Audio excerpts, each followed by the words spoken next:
Doctor Harish बहुत ज़्यादा थक गए थे। अभी अभी भाभी का ऑपरेशन करके वह अपने कमरे में लौटा था। दरवाजे पर भैया खड़े थे। उनकी सफ़ेद हुई जा रही आंखों को देखकर भी वह उन्हें ढांढस न बंधा सका था। भैया के कंधे पर हाथ रखने का हल्का सा प्रयास मात्र करके रह गया था। टेबल लैंप की रोशनी बुझाकर आराम से कुर्सी पर बैठना उसे अच्छा नहीं लग रहा था। वह सोच रहा था कि अगर भाभी न बची तो भैया ज़रूर उसे हत्यारा कहेंगे। भैया कहेंगे कि हरीश ने बदला निकाला है। भैया ऐसा ना सोचे, वह मान नहीं सकता। उन्होंने पहले दूसरे डॉक्टर को भाभी के ऑपरेशन के लिए बुलाया था। वो डॉक्टर अचानक दिल्ली चले गए थे।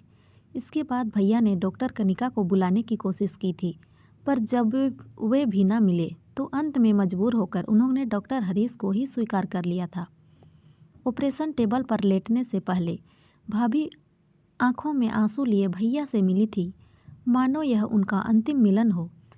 उसने भाभी को बार बार ढाढ़स दिलाया था, भाभी आपका ऑपरेशन ज़रूर सफल होगा। किंतु अंदर ही अंदर भाभी विश्वास न कर सकी थी। और भैया कैसे उस पर विश्वास कर लेते। वे तो आजीवन भाभी के साथ साथ चलते रहे हैं। डॉक्टर हरीश जानता था कि आज से 25 वर्ष पहले जहर का जो पौधा भाभी के मन में उगाया था, उसे वह स्नेह की पैनी से आज भी नहीं काट सका।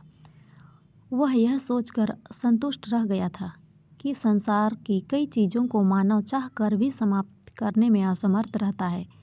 जहर के इस पौधे का बीजारोपण भाभी के मन में उनकी शादी के समय हुआ था। तब हरीश 11 वर्ष का रहा होगा। भैया की बारात बड़ी धूमधाम से समरपुर गई थी। उसे दूल्हा बने भैया के साथ घोड़े पर बैठने में बड़ा आनंद आ रहा था। आने वाली भाभी के प्रति सोच सोचकर उसका मन, बालक मन हवा से बातें कर रहा था। माँ कहा करती थी, हरीश तेरी भाभी आ जाएगी तो गुड्डो का मुकाबला करने के काबिल हो जाएगा।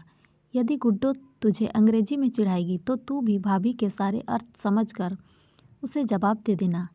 वह सोच रहा था, यदि भाभी का उसका पक्ष लेंगी तो बेचारी गुड्डो अकेली पड़ जाएगी। उसके बाद मन को बेचारी गुड्डो पर रह रह कर तरस आ रहा था। तो दोस्तों, ये कहानी आपको कैसी लगी कमेंट में ज़रूर बताएं।